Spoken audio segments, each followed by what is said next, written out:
And when you smile, you make people happy for free.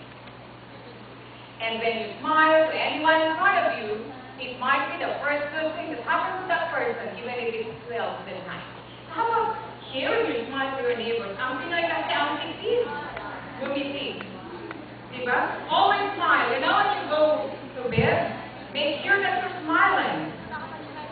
You know why? Because Helen Keller said, live each day as if it's the last. What if it's your last night? Then you're not smiling. When you're playing a coffin, you're not smiling. Alright, so, and I've always believed, ladies and gentlemen, that to be different from the rest is the key to success.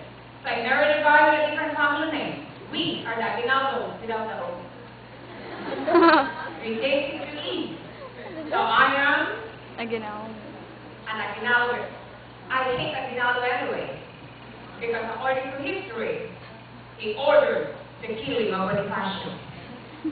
So, when I was about to take up a course in college, my father cautioned me, Oni, he calls me Oni. Oni, don't take up AD.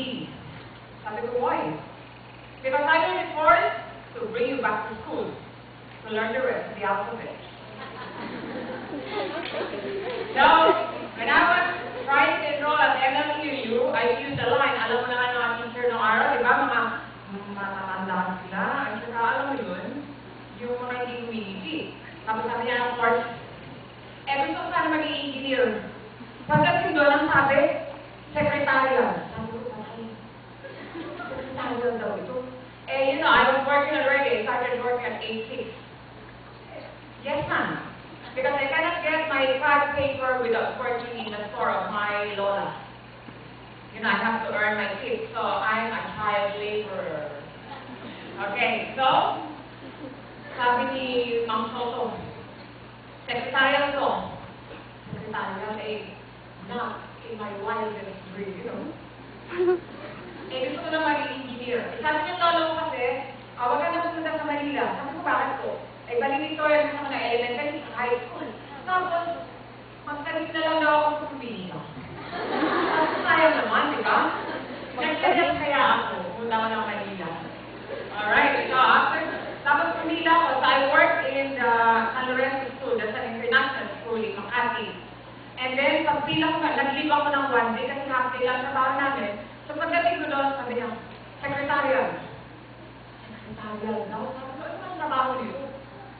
Anyway, I have no other time to enroll but on the particular day. So I enrolled, not knowing what this course that I'm taking, you know, and what I'm getting into. But, you know, right now I can tell each one of you that this is the best course ever. Yeah. You know why? There are officers without a CPA, there are officers without engineers, and all the rest, but there is no office without a secretary. Oh, yeah. And a graduate from secretarial course would always find a job. And I have news for you. A secretarial graduate can be a vice president. I am a vice president for administration right now. And then Mangayosa requested me to be here. I gladly accepted to tell you guys that there is future in this course. Only when you're qualified. So do your best.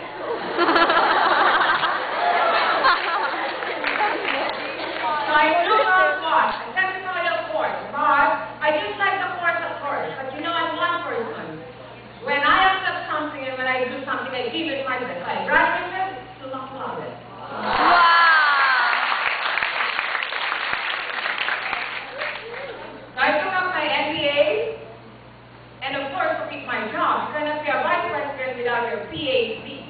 So I took up my PhD, magna cum laude. Alright. So sabi ng pati ko makakuha ng AB kasi baka ikaw ay kuha ng AB, sigurado kuha ka ng MA. Ay ang MA daw would mean mental abnormality. So, I took up, ngayon BA na siya, di ba? OM. So I took the course in college.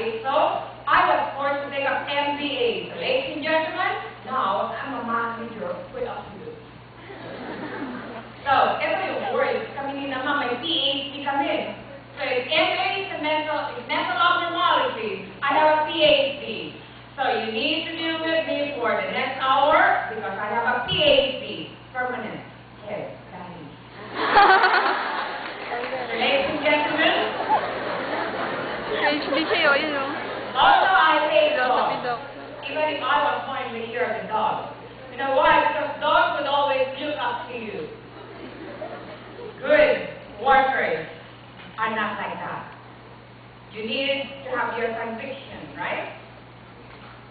Black is black, white is white. I also hate cats.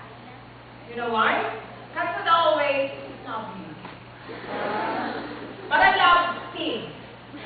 You know why? Because pigs would always do like that. It's always fair.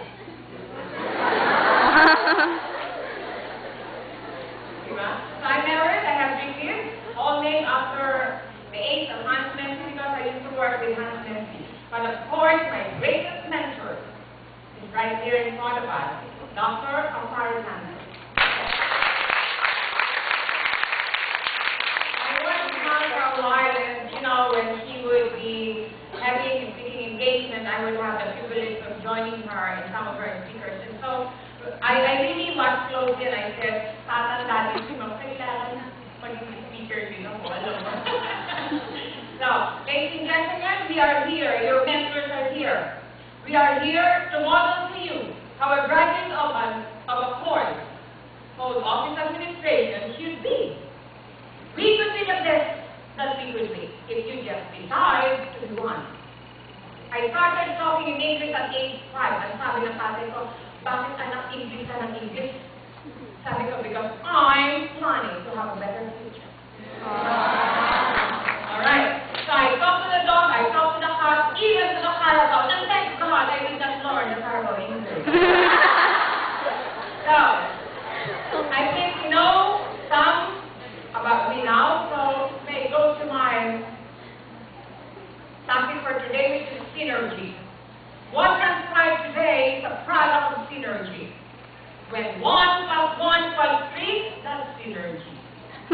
But when 1 plus 1 equals 11, that's really a great success, which I can say in today's activity. So congratulations and give yourself a big round of applause for being here. I'd like you to congratulate yourself because today's day, November 27, 28. I got yesterday's time. Alright. Siguro dahil wala kang tulog, no? Sabi ni Ma'am Bilyosa, Ma'am, kailangan nandun kayo ng 27 para hindi kayo mukhang haggard. Mukhang haggard ba, Ma'am? O, hindi, di ba? Alright. Ganyan dapat dahil ang mga office administration graduates magaganda. Guwapo. At ngayong panahon na ito, if you're not looking good, you're not using cosmetics. Diba? O, ganun lang yan. At saka dapat huwag kayong mahihain. Huwag lang sobrang walang hair. Alright. So, synergy, ladies and gentlemen. Napakadali lang ito. Pag tayo lahat ay nagtutulungan. When you contribute something, that's one thing. Alright. So, our objective is to define the meaning and to discuss how synergy would be